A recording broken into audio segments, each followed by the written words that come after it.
You're listening to the Options Insider Radio Network. For more quality options programs, visit www.theoptionsinsider.com or search for Options Insider Radio Network in your podcast provider of choice. Listeners can also access all of our programming through our mobile app, available in iTunes and on Google Play. Don't forget to follow along with your favorite programs and submit your own questions for the hosts at twitter.com/options, facebook.com/theoptionsinsider, or via questions at theoptionsinsider.com. And now, it's time for the show that breaks down the options market, from unusual activity alerts to market analysis, strategy overviews, listener questions, and much more. If it involves puts and calls, then our all-star panel will break it down. It's time to hit the option block with your host, Mark Longo from the Options Insider Media Group, and co-hosts Uncle Mike Tussaw from RCM Asset Management, Andrew the Rock Lobster Giovinazzi from OptionPit.com, and Mark the Greasy Meatball Sebastian from OptionPit.com. And now, get ready to hit the option block. All right, everybody. Welcome back to everyone's favorite bi-weekly source for all things options related. A little bit of wit, a little bit of wisdom, a little bit of hilarity, a little bit of analysis, a little bit of education, and you have the heady brew. That is the option block. My name is Mark Longo from the OptionsInsider.com, as well as, of course, from the ever-exciting Options Insider Radio Network. 13 programs available on said network for your listening pleasure, including many, many archived episodes of this fine program, The Option Block. Where can you find all that goodness? Well, of course, lots of places. The easiest place, of course, kind of the one central location for all of our options-oriented goodness, easy for me to say today, is, of course, theoptionsinsider.com. While you're there, then your options odyssey has begun. Read some education, some analysis, a lot of breaking news on the options market, of course, UA and other fun stuff there. And while you're doing that, maybe after you're done doing that, whatever your preference is, click on the Insider Radio Network tab, top left corner of the page, or the Insider Radio call out, top right of the page, pretty much the whole right side of the page there. And you can pretty much be off to the races for all of your audio listening pleasure. You got breaking news on the options market every day. We've got education programs every week, and this show a couple times a week, and all kinds of other fun stuff. I'm going to add a new one to the rotation pretty soon once we get all that worked out, hopefully in the next couple of weeks. So stay tuned for that, listeners. Not finalized yet, but pretty soon. So number 14, lucky number 14 coming, getting us off the unholy number 13 here on the old radio network. And of course, as always, find us iTunes, TuneIn, Stitcher, and via our mobile app available for iOS, Android, and the ever-lovable, ever-fun Fire OS. And unfortunately, good old Uncle Mike once again on assignment today. Hopefully he's feeling all right. I know he's been under the weather a bit of late, hence his sporadic appearances. But we'll get him back on next week. Meanwhile, though, I am joined by, he hasn't been on in a little while, this guy either. We're pleased to welcome back on the Rock Lobster himself, Mr. Andrew Giovinazzi from the principality known as Maine, by way of the land of the pit. Mr. Option Pit, Mr. Andrew Giovinazzi, welcome back to the program, sir. It is a pleasure to be here. I have to say, it feels like it's been a week. It's been at least a week. Yeah, probably longer. I think so. I had a stretch there where I was hosting myself, so it's kind of like looking in the mirror for an hour. It's not easy. No, it's not fun. It's not fun when you're there doing it by yourself. Now think back to the dark old days of this network, Andrew, back about 9 or so years ago when I launched this thing, and it was just me doing a 2-hour extravaganza. It was pretty crazy, and I quickly realized that way lied madness, and so I started expanding upon our approach. I shortened many of the shows down to an hour. I don't know if anything really goes beyond that anymore, except for some of our live events, and of course I added in a smattering of co-hosts and special guests and fun things like that. And lo and behold, the beast that has become the Options Insider Radio Network unfolded and is now available for your listening pleasure. So it has been a long odyssey, but I learned very early, Mr. G there, that just talking to yourself by yourself into a microphone isn't that fun at the end of the day. It may be fun for the listeners, but it's not fun for you, the process. You feel like you're a demented person in a room by yourself, just kind of talking into a microphone. Even now, I am by myself in the room, of course, but you're there with me in spirit, so it makes things that much better. We have to do double duty today, Mr. Rock Lobster. We have to fill the vacuum left by good old Uncle Mike today. You up for it? I am, but those are big shoes. And I mean, he's got like size 14 feet for being an NFL. What was he, like a center or a nose tackle? Or he was a guard, I think. I think he was a pulling guard. Whatever large people do in the NFL. I see him doing a few pulls, taking out a few tackles on the other side of the line and things like that. So I could see him being a pulling guard. He has some motion to him. But he is indeed literally and figuratively a big fellow, so we have to have some space to fill. So let's get to it. Let's get started with the trading block. It's time to break down the latest topics, trades, and trends in the world of options. It's time for the Trading Block. All right, everybody, welcome to the Trading Block. Like the name implies, this is the portion of the show where Andrew and I trade baseball cards. No, of course, I'm joking. This is, of course, the portion of the show where we break down. I don't know if kids even still do that anymore, trading baseball cards. I might be dating myself with that one. They probably trade Minecraft skins now. That's the hot new thing. But c'est la vie. This is, of course, the portion of the program where we break down what was moving, what was shaking, what was rocking, what was rolling in the markets today. A bit of a weird one today, kind of certainly compared to how the quarter started. A bit of a quiet end to the quarter today. The S&P had about a 10-handle range, which may sound like a lot, but it's part of the course. That's pretty low, actually, given what we've seen of recently, and pretty much ending off a little over a handle or two on the day. So not a lot of intraday movement or rocking and rolling, not a lot of end-of-day love here. Most of the major indices off slightly or unched on the day. So not a lot of end-of-day movement. But that kind of, if you just look quarter to quarter, close to close, you would have missed a lot of fun stuff unfolding in between. Of course, it was just quite the kickoff to the year here. It started off pretty much out of the gate. First trading day of January, people weren't even really back from their holiday breaks yet, and bam, off to the races, market selling off aggressively. And for a while there, we had just consecutive 1-2 sucker punches. One day from China, the next day from North Korea and their hydrogen bomb testing, then the Fed, and then back to China, and then some random earnings event, and then the Fed again. And it was just sucker punches coming from left and right, and the market never really seemed to recover. By mid-February, it's hard to believe, Mr. Rock Lobster, it was only a little over a month ago that all of the major indices were off more than 10% for the year, off 15% from their record highs back in 2015. In fact, February 11th marked the low of the year, Mr. Rock Lobster. Both S&P and Dow off 14% at that point, so nearly off 15% from their May highs. So that's an impressive move to the downside. NASDAQ and Russell were ever more aggressive to the downside. NASDAQ off about 18%.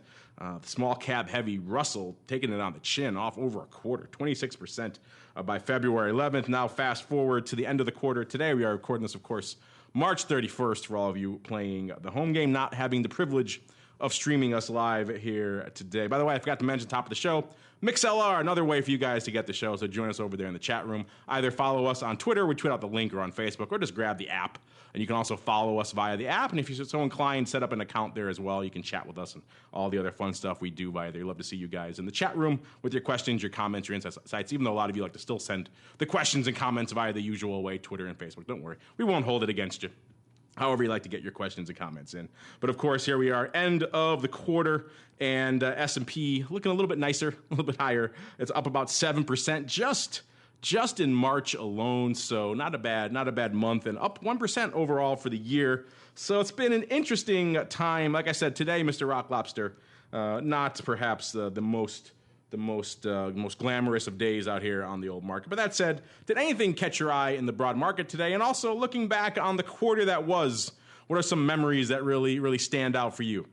I think the biggest memory is when governments have all this uncertain, like monetary policy. The Chinese kind of botched their currency, devaluations here. They're talking out of their right side of their mouth, and then they're talking out of their left side of the mouth. I think our Fed did that with, we're going to raise. Oh, but we could see negative rates. Like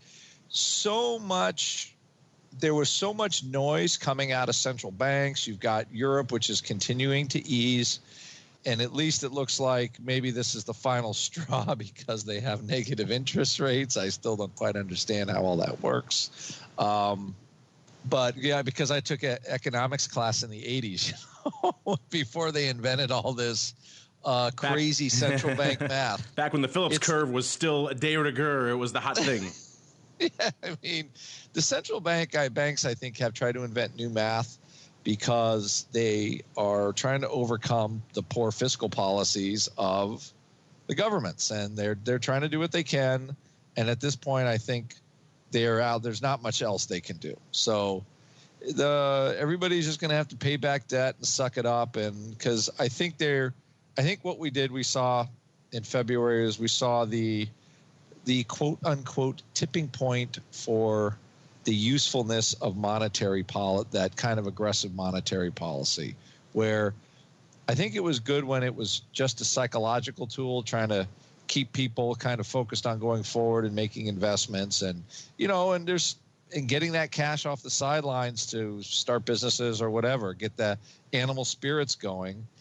And, by the third or fourth round, I think it started to lose its usefulness as a talking point to get people rallied. And the markets, we have Wall Street is not providing liquidity it used to because of whatever the current fad for banking regulations are. So that's making things more volatile. The algos, which are news driven, are just blasting markets around. There's less liquidity and we had a ton of volatility. And what was the volatility killer here at the end of the quarter was Yellen on Tuesday saying, it looks like we're not going to raise probably only one rate this year. She sounded about as sure of it as she ever could sound about anything.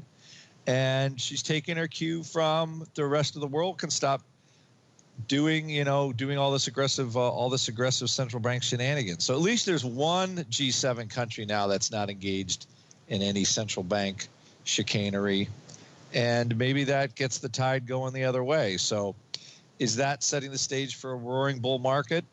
I don't know. I don't think for the size of the balance sheets of the federal government and the Fed, I don't think the market's too expensive, but I don't think it's cheap either. So, you could see a return this year for sure, as long as some, let's just call it stable policy continues to come out. As soon as policy became more stable in the forward-looking views of the market, we started to rally and vol came down. It happened very fast. So it's the same recipe. I don't think it's changed much.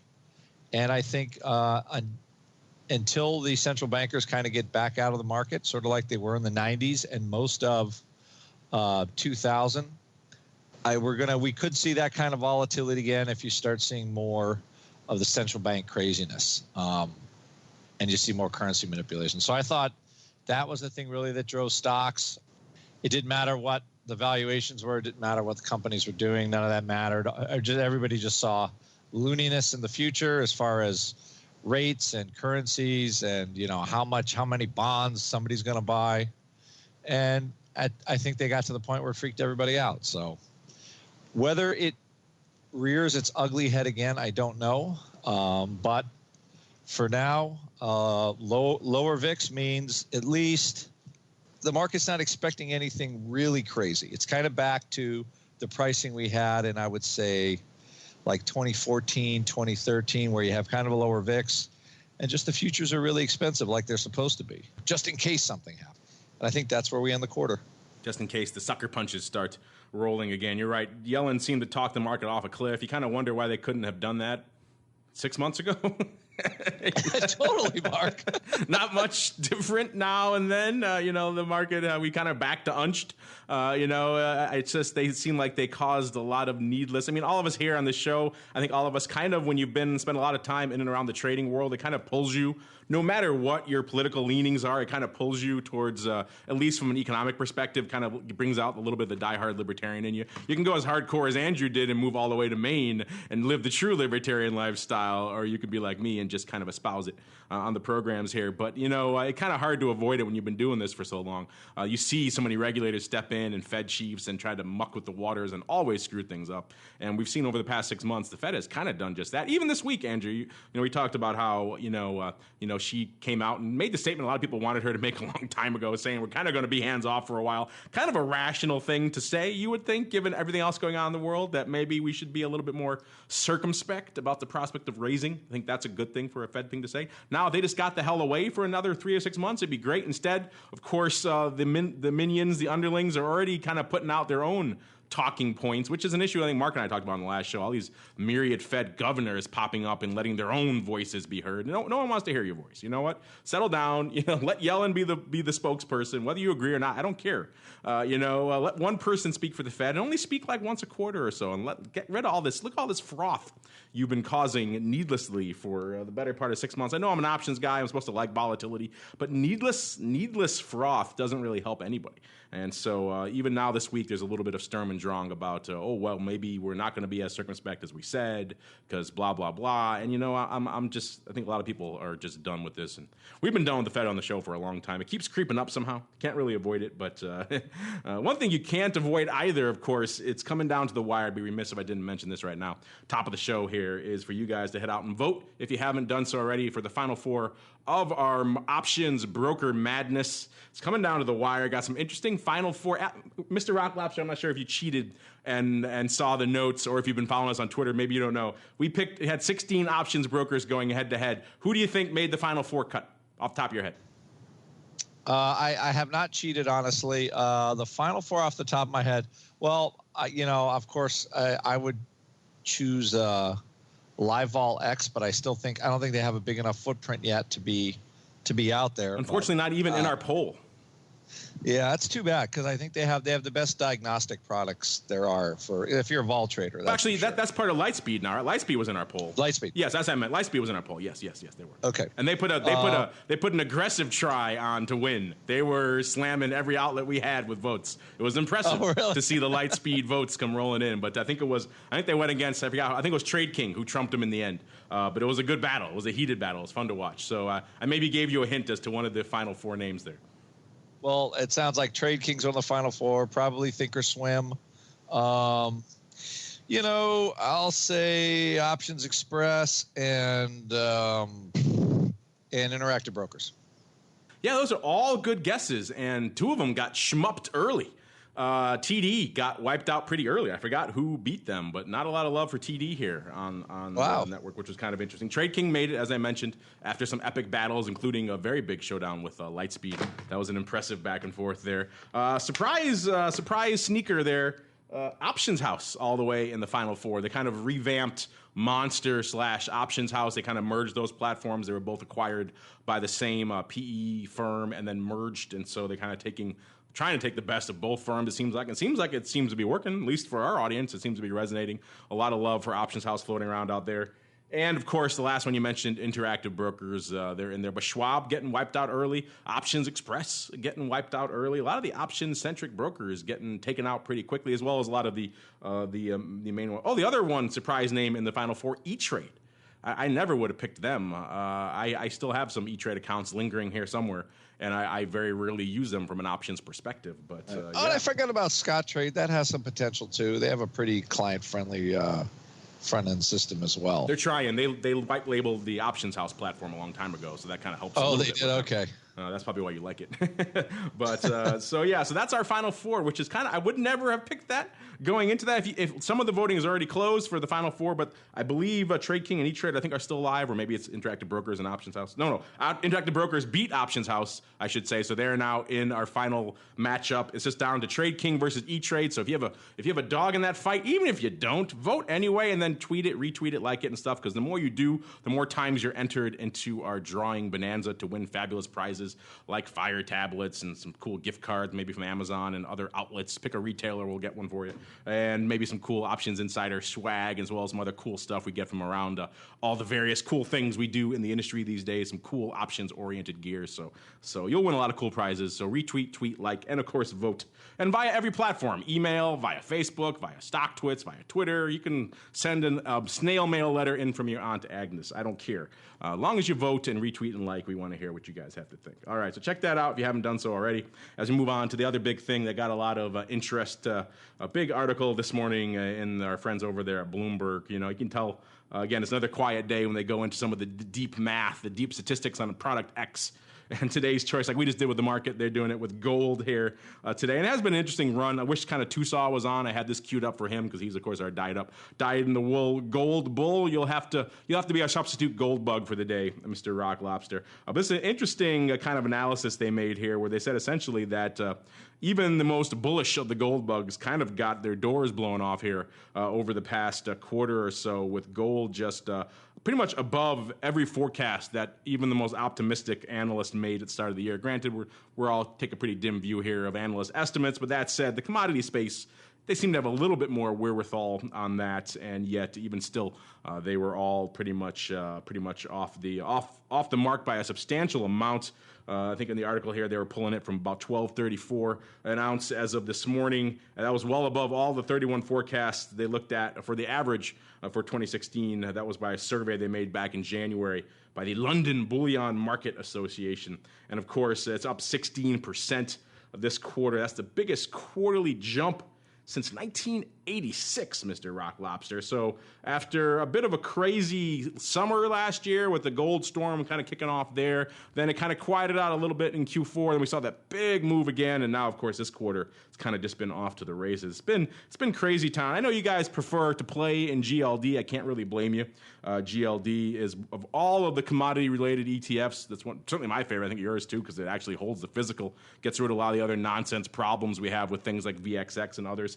That one also reflecting a lot of this upside love here for gold. The skew is at pretty much the 16th percentile, the lowest at the bottom. You may say, wait a minute, that's not bullish, but actually it is, because you measure your skew, of course, by the premium out there in the puts. So if the skew is high, it would show a high premium to the puts. Skew is extremely low, indicating puts aren't necessarily cheap, but the calls are juicy. And so that's where we're getting that's a very close to record low skew for the past year out in GLD. So a lot of cool stuff. Mr. Rock Lobster, you guys been playing around in GLD of late in the pit chat? We did prior to, I guess, last week. All the commodities are kind of just moving. It's like they did the big dead cat bounce, and we've been kind of quiet in it for the last couple weeks. It seems like it's sort of had the rally and then kind of fizzled. So with it, fizzled our attention, but it definitely moving a lot. And what's strange is everybody's worried about deflation, but all the commodities had this 15 to 20% rally off the bottom. So the central bankers might be worried about deflation, but none of the traders are.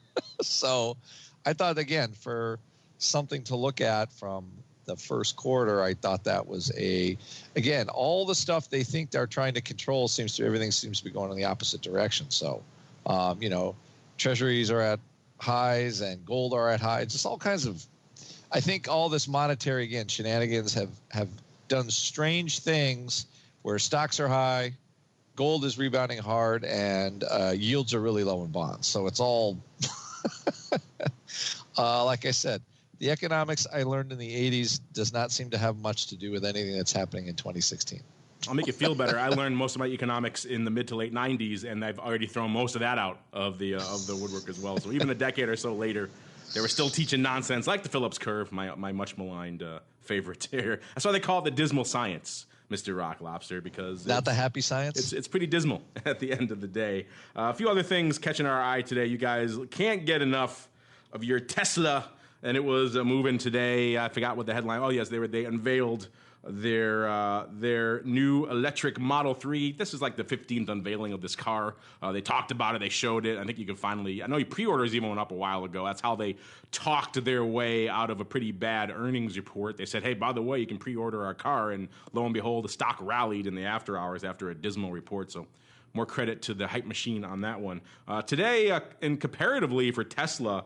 pretty modest. It was up about 5% intraday, closing about 1.5% to the upside, nearly 3 handles. So in the annals of Tesla rallies, that's nothing to write home about, but certainly not bad. Again, we've seen a lot of this car before. That's probably why that rally was somewhat muted. Option volume doing pretty well, about 50% over ADV, a little heavy to the calls, but nothing crazy. It wasn't like it was a call palooza out there or anything along those lines. Another name also getting a little bit of action yesterday, kind of tailing off today, is remember those makers, Mr. Rock Lobster, of those invisible yoga pants? Oh, that great. One of my favorite corporate disasters of recent memory. They made see-through yoga pants, and all the fashionable, trendy ladies were exposed. They literally, the emperor had no clothes. They had blown the doors off it yesterday, up about 10%. Post earnings, closing today about nearly $68 after going in yesterday about 60, 61 handles. So they're knocking knocking it out of the park there. Apparently, the see-through yoga pants are selling pretty well, selling like hotcakes. All the ladies out there in Maine, Mr. Rock Lobster, they rocking the Lululemon out to the hockey games? I would just, on the face of it, I really don't have anything against see-through yoga pants. I think we can all get behind that one. And literally. However, in Maine, I'm going to say we'd be lucky to have one Lululemon outlet here. I can honestly say I've been around. Maybe there's one in Portland, but I just, when you have the home, L.O. Bean is kind of takes over a whole town literally in Freeport, and you have, Cabela's and, Tractor Supply Warehouse. It's hard to slot Lululemon in there, so I can't really. I don't have a lot of visibility for you. Although when I lived in San Francisco, there was like 3 down the street from me. So, I think Lululemon staged a pretty good comeback. See-through yoga pants and all. Cabela's, LL Bean, little Granger in there, maybe some John Deere for your farm equipment. And yeah, kind of hard to really get the Lululemon going next to that for all the trendy ladies. That said, it seems like they're everywhere down here in Chicago. Can't escape them. It's like that's just clothes now for ladies to wear. Not even when they're doing yoga. They just wear those pants all over the place. So apparently that's being reflected in those numbers. So they've recovered quite nicely from the days of invisible pants. And hopefully we'll recover with this program as we keep on rolling. Into our next segment, it's time for one of my favorites. I know it's probably Andrew's favorite. It's time for the Odd Block. It's time to break down the most interesting, unusual, and downright questionable options activity that's been identified by theoptionsinsider.com. It's time for the Odd Block.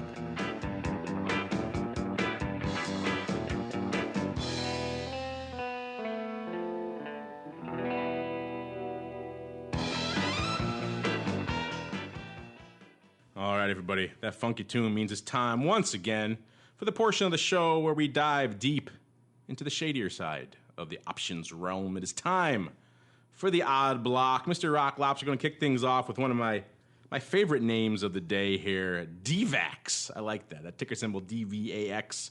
This is Dynavax Technologies Corporation. Just sounds so Orwellian. It sounds like something out of the Terminator. Dynavax Corp. They make the Terminators or something along the T-1000 from Dynavax, from DVAX. This one I would certainly remember. We haven't featured them on the show in the past. They are a clinical stage biopharmaceutical company, so maybe they're making an organic Terminator as opposed to the metal machines of yore.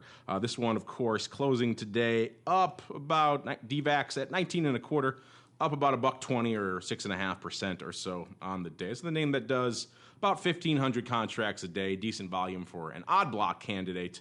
No VIX, but that's not what we're looking for here. And today, doing fairly robust volume for this name, doing close to 20,000 contracts. And the lion's share of all that love coming in, call it what you will, call it a time vertical with a short put kicker, call it a time risk reversal with a short call kicker, call it what you will, but it was the OCK 2228 vertical going up about 5,000 times paper buy-in for, and then selling, the July 15 puts, doing those about 5,800 times.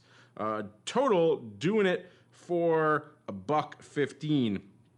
And yeah, 5,800 times, total on the vertical as well. So more than 5,000. So pretty much the lion's share of all that paper going up today was in the this one sizable three-way. I got to say, if you're going to structure these things, Mr. Rockloff, actually, before we get to that, let's look at the chart really quick here of good old DVAX. This one over the past year has seen some interesting highs and lows.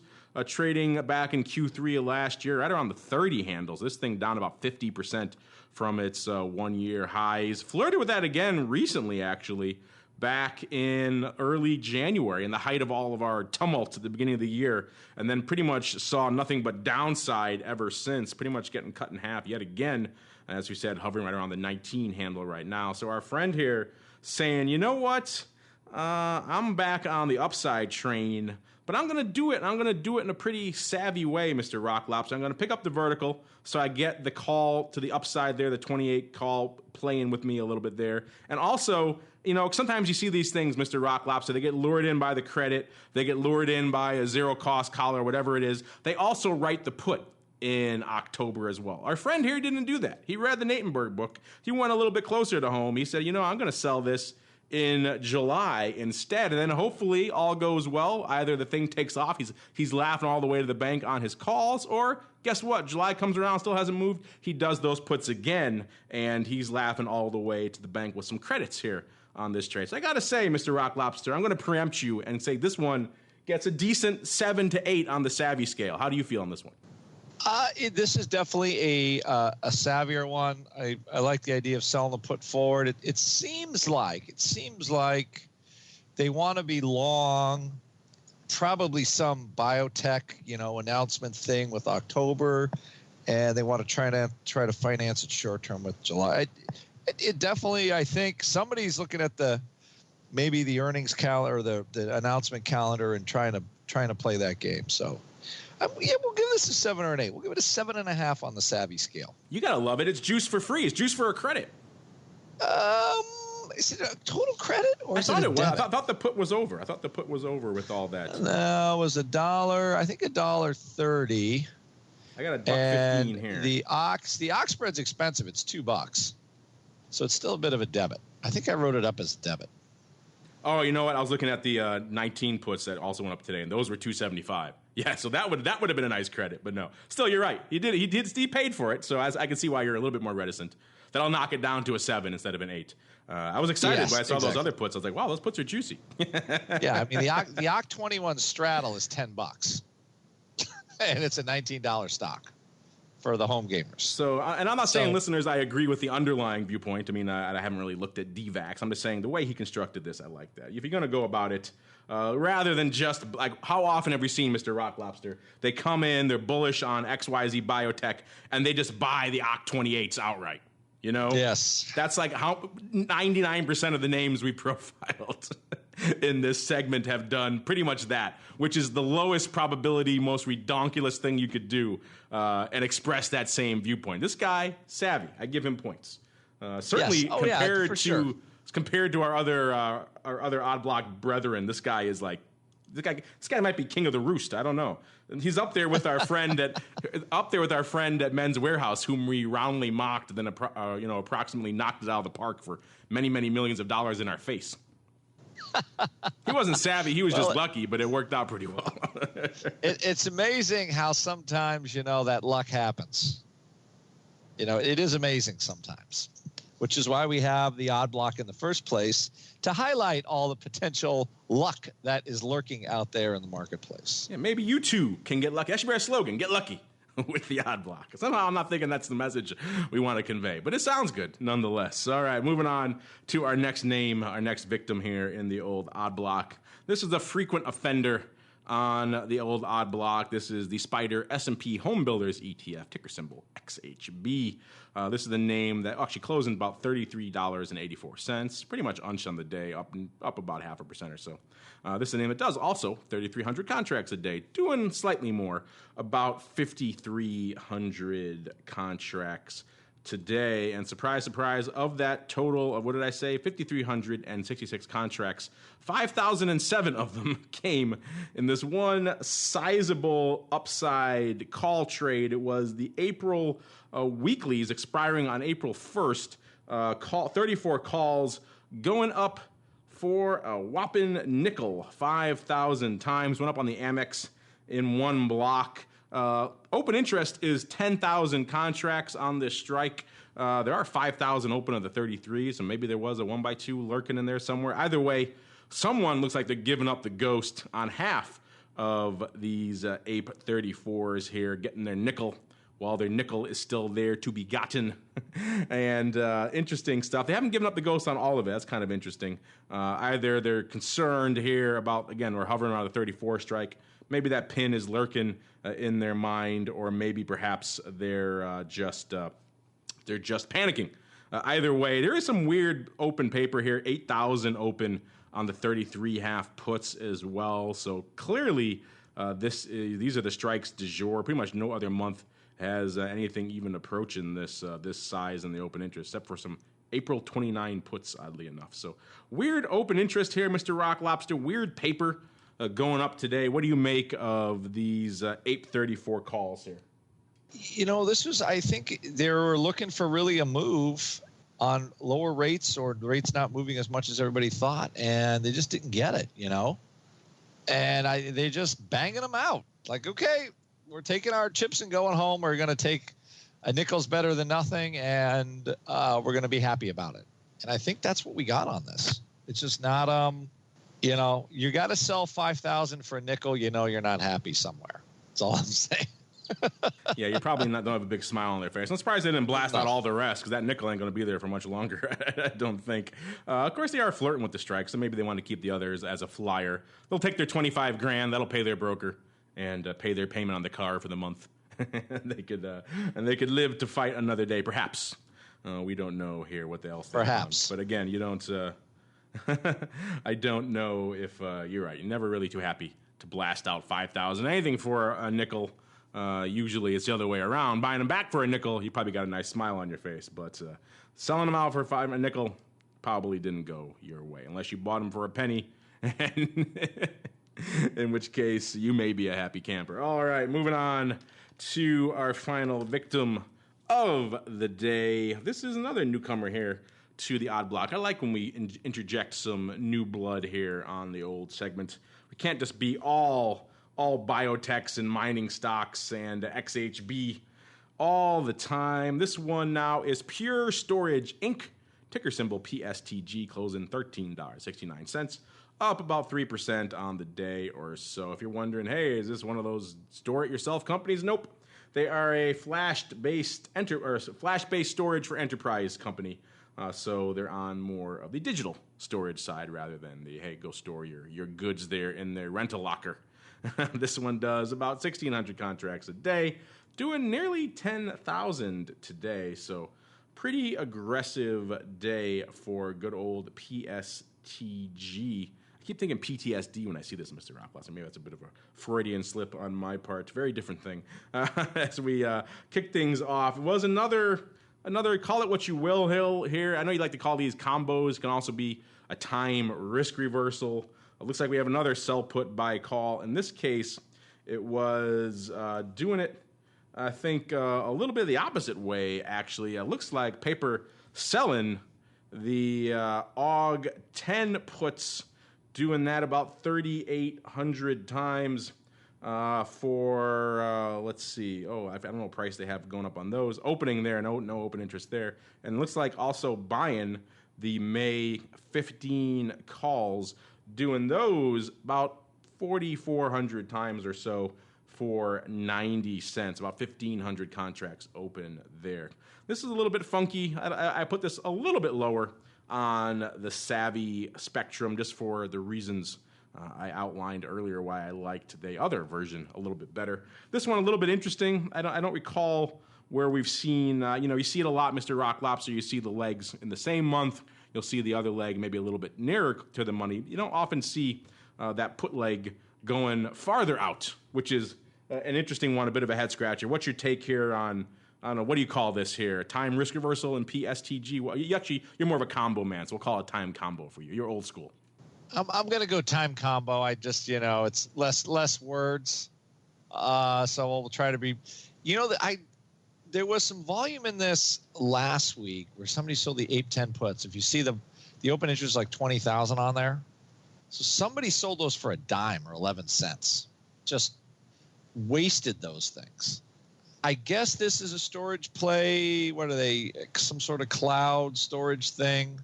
Somebody wants to kind of buy the bottom on this. So the 10 strike seems to be the line in the sand for this company because it's relatively, it hasn't been around forever, but yeah, it's only been around for 6 months as far as a listed company. So it was as high as the low 20s. So again, I don't know what they're expecting out of it, but paper is selling the 10 puts.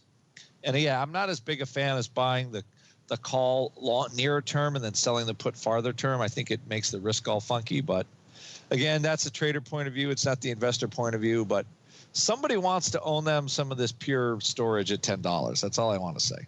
And at least this one, they're taking a slight credit to do it. So it could work out well. It could. I'm not saying it's the wrong way. Well, maybe technically it isn't the most efficient way to do it. You can probably do a little bit better the way we were talking earlier, but I could see some rationale for doing this. But again, it's not my favorite MO. I do think maybe we have a title, though, Mr. Rocklass, maybe Revenge of the Time Combo. As soon as you said Time Combo, I started thinking Time Cop in my head for whatever reason. So maybe if we can get Jean-Claude Van Damme to guest star, we'll be perfect here on the show. It'll be for the time combos. Yeah, time combos.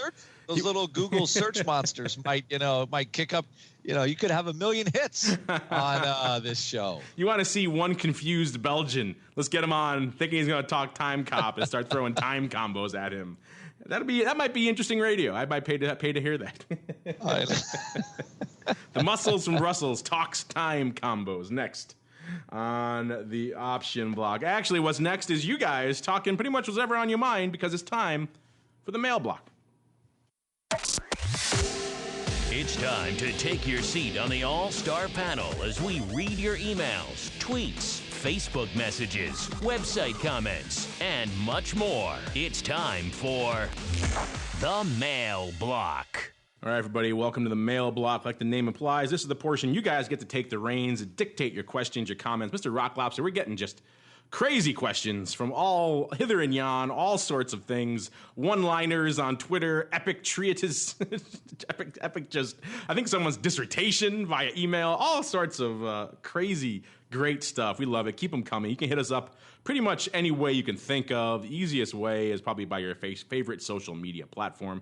We're at Options on Twitter, The Options Insider on Facebook. We're just Options Insider on StockTwits. Find us on our website. It's all baked in there. Of course, you can also use the website feedback form or the comment system there, or the old-fashioned questions at theoptionsinsider.com, or the newfangled MixLR chat room. I know some of you, a lot more of you seem to be creating accounts over there, so we love that, because then you can chat with us, and we love to see that, just like, Math Music saying today, glad to be here live. Well, we're glad to have you guys in the chat room. I know a lot of you guys still like to use, even though you're in the chat room, you use Twitter and whatnot, but when you go through the effort of making an account and chatting with us, we like to make sure we give you guys some love here. So if you're not doing it, if you're listening after the fact, we still like you guys, but if you can, every Mondays and Thursdays, 3 p.m. Central, 4 p.m. Eastern, join us there in the MixLR chat room.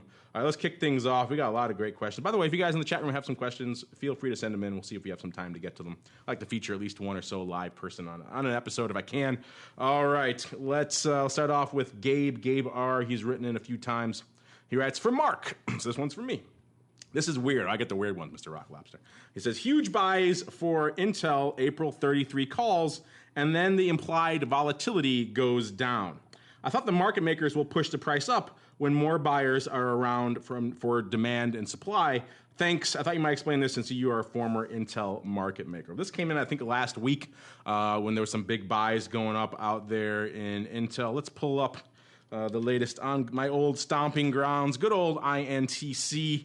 I could tell you some tales out there, Mr. Rock Lobster. Maybe I will one day. But interesting stuff. I've said it before. My time in Intel was kind of interesting because I went from the SPX to a big listed equity option like this, and it was very interesting to see the different dynamics in the paper flow out there, in the sense that the flow in SPX was mostly two-sided. You had a lot of guys calling up, wasting your time with straddle runs and nonsense and quoting some weird esoteric stuff that they had time to work on for 2 weeks, and you had 30 seconds, some weird 1x2 iron condor swap in some various months. So paper flow a little bit more wonky out in the S. When you get out to a big listed equity, particularly like it was in the tail end of the .com era when I first got out into Intel there, it was, I think to call it one-sided would be charitable.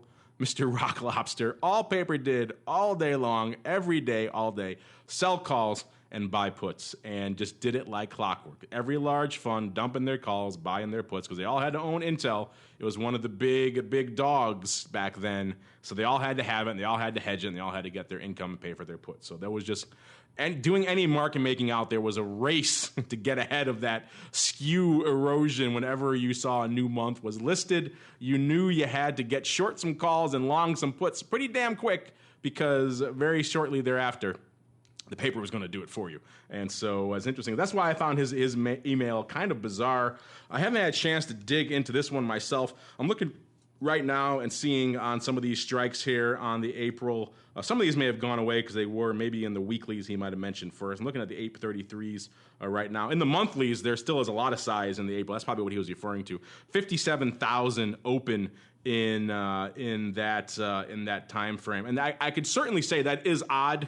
I don't know why, unless I didn't take a chance to see the underlying from what day he wrote it in. Could have been an underlying movement crushing the calls. I can say from my time out there, if anything like this ever happened, which was rare, paper buying calls at all, let alone in mass like that, you would have seen a volatility explosion, the likes of which you never would have seen before, and a lot of happy faces out there in the crowd. So yeah, this is a bit of a head scratcher for me too. I'll have to find out the exact date of your email and see if I can read into it. My only guess is that really it was perhaps what was going on, the underlying that's close to the at the money strike out there. So you're going to get a lot of funkiness sometimes in the implied vol. It's not always 1-to-1 paper buys and the vol goes up. Sometimes other things are at foot. Mr. Rock Lobster, you know this pretty well, as digging into unusual activity every day. If only it were that easy, right? If you just say they bought calls and therefore the vol must increase, it would make our jobs a lot easier, wouldn't it?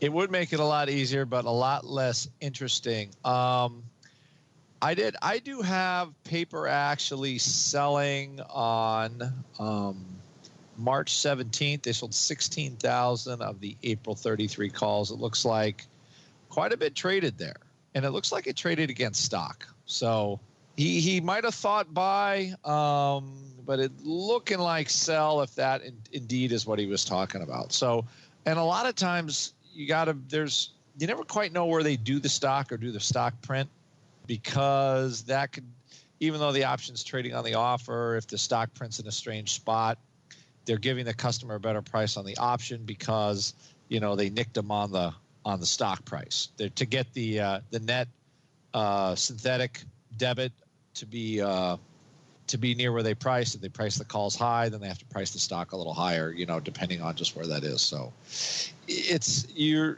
have to see if there's any stock against those big prints.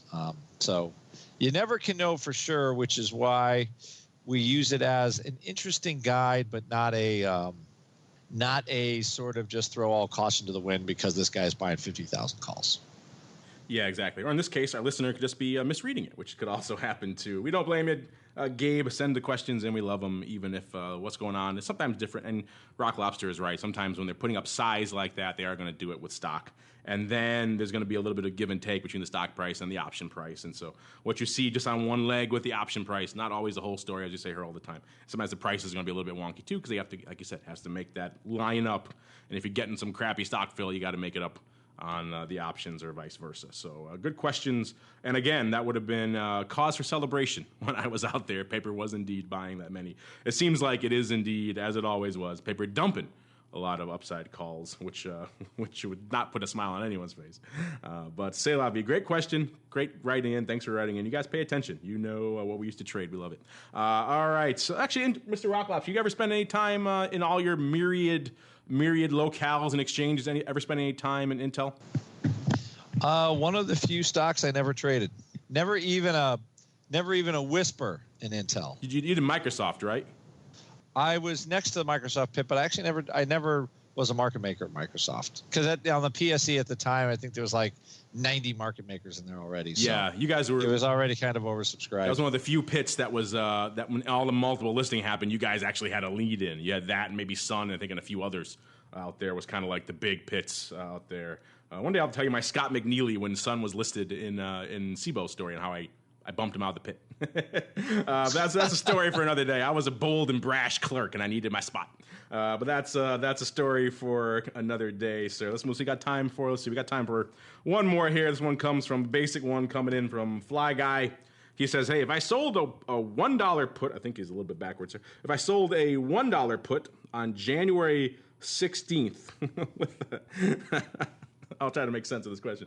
With a current trading price of 50 cents and the stock goes to $5, what happens and what is my risk?" Well, first off, you're going to have a little party because you're a happy guy, because you sold a $1 put and the stock rallied $4.50 and well past your strike price. So that 50 cents you sold it for, or maybe 60 or 70, whatever extra premium juice you got for that put, is all going to be in your pocket. And your risk there, well, of course, you sell that put. Your risk there was that other 50 cents of the stock going all the way to zero. In this case, in your hypothetical scenario, that did not happen. You got a nice rally, and so you're a happy camper. That's pretty much, I think, all we need to say on that one. Good questions. We love to see all of you, including, like I said, some of these epic treatises here on the program.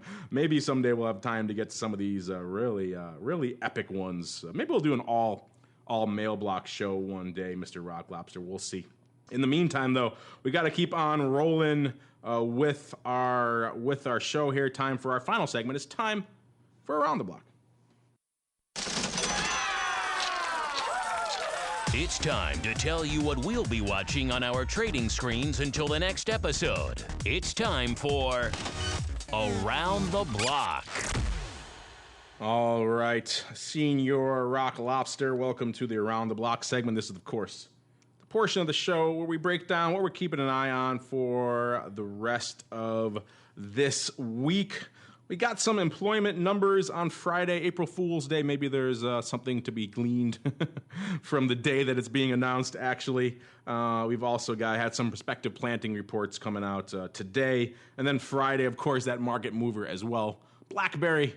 But I think all eyes will be on the number coming out tomorrow. All things vol land, all things VIX, kind of showing this number, Mr. Rock Lobster, perhaps going to be a resounding meh. We're not seeing a lot of the fear, concern, consternation that we used to see going into a big number Friday. Was that your take as well? And is that what you're keeping an eye on for the rest of this week into the weekend? Yeah, I'm looking to see if, because there's still a lot of future premium. Again, the future premium is there because just the VIX future doesn't want to stay below 16 from what I can see. And I don't blame it. Because that has been the bouncy danger zone lately. Even today, this is classic. The VIX ordinary future closed $15.99. Just cannot quite. It just does not like getting away from 16 until the very last minute. So again, obviously that makes for interesting trades because shorter term, that future, if cash doesn't move, that future is going to break. So that's really the only thing I'm looking at besides see how many orders Tesla had for their new car, because the volatility, they're pricing the at the money straddle for tomorrow was like $12 or $13. So they're expecting something to come out. Those are really the only two major things that I have on my list. Of course, you're forgetting the love that is BlackBerry. I'll give those our friends in the Great White North a little bit of love. We'll do a quick look here at BlackBerry, one of the last names to report. The death watch for BlackBerry has been around for some time. Seems like the latest hit to this name came when some big apps, I believe it was WhatsApp and a few others, announced they're no longer going to be supporting that platform. When the big apps are dropping you, I think Facebook is maybe getting out of that game as well, or will soon. Once that starts happening, that's kind of a beginning of the end for most platforms. So the death watch, once again, in effect out here in BlackBerry land, thing trading about around $8 right now. Pricing in about a 65-cent straddle out there, so that's about 8% or so. We'll see. Still got another. We still got a little bit of time here. They are before the open actually, so no. So I thought they were after the close, but before the open. So this is pretty much it. So we'll see what they do tomorrow. Let's see if the death knell is indeed in effect for BlackBerry, or if they have a little bit of time left here before the worst happens. Of course, speaking of time left, we don't have any time left here because that is pretty much the end of this program. It's certainly all the time we have for Around the Block. It's also all the time we have left for this episode of Ye Old Option Block. But before we go, as always, let me check back in one last time with my cohorts, my partners in crime here on the old All-Star panel. See what they have cooking that may interest you. Uncle Mike couldn't be here today, so let's just give him a little bit of love here at the top of the show, or at the end of the show, really, and say, check out his book if you haven't done so already. Mike Tusaw, T-O-S-A-W. Search for it on Amazon. It's called Go Long. It's $3, so skip a coffee that day, pick up his book, and I think you'll like it. He's got a new forward in there, new updated information for the current market environment, and certainly, being the diehard bull that he is, he's looking pretty good right now, given everything we just talked about here at the top of the show. So check that out, and of course, check him out over there at RCM Wealth Advisors for all the fun stuff he does. Let him pay for your put so you don't have to. That's not his official marketing slogan. That's made it up for him. That's a pretty good one. I think you should go with it. All right, speaking of paying for puts and paying for other things, Mr. Rock Lobster, what can people pay for over there at the land of the pit these days? Learning how to trade diagonal calendars, kind of more of an advanced Saturday class for us this Saturday, April 2nd. Surf on over to OptionPit/events. You can click the tab on our homepage and sign yourself up. And usually it's priced conveniently as an 8 on a 10 lot. So normally for our Saturday classes, we get really good attendance on these because you actually learn something that you can use. You and I dating ourselves an eighth. How many of our listeners even know what an eighth still is? Eighths and teenies. To think we used to race with flashcards to see who can do eighths and teenies the fastest. Yes, I amaze my kids every day when I add an eighth and 3/16 together so fast. 5/16. How do you do that, Dad? I don't know. It's just voodoo.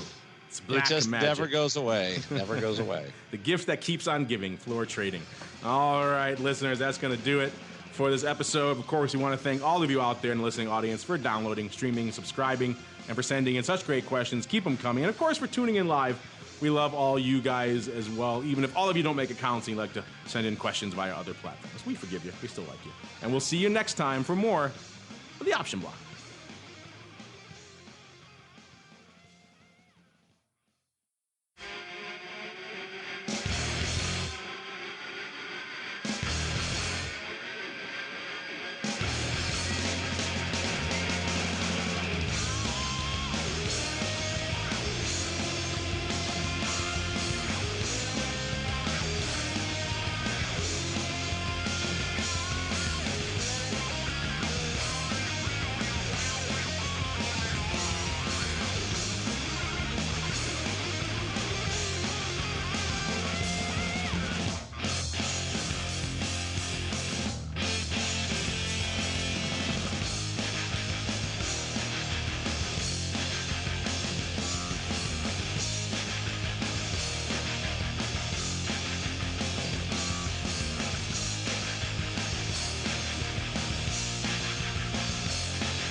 preceding program was a production of the Options Insider Radio Network. For more quality options programs, visit www.theoptionsinsider.com or search for Options Insider Radio Network in your podcast provider of choice. Listeners can also access all of our programming through our mobile app, available in iTunes and on Google Play. Don't forget to follow along with your favorite programs and submit your own questions for the hosts at twitter.com/options, facebook.com/theoptionsinsider, or via questions@theoptionsinsider.com.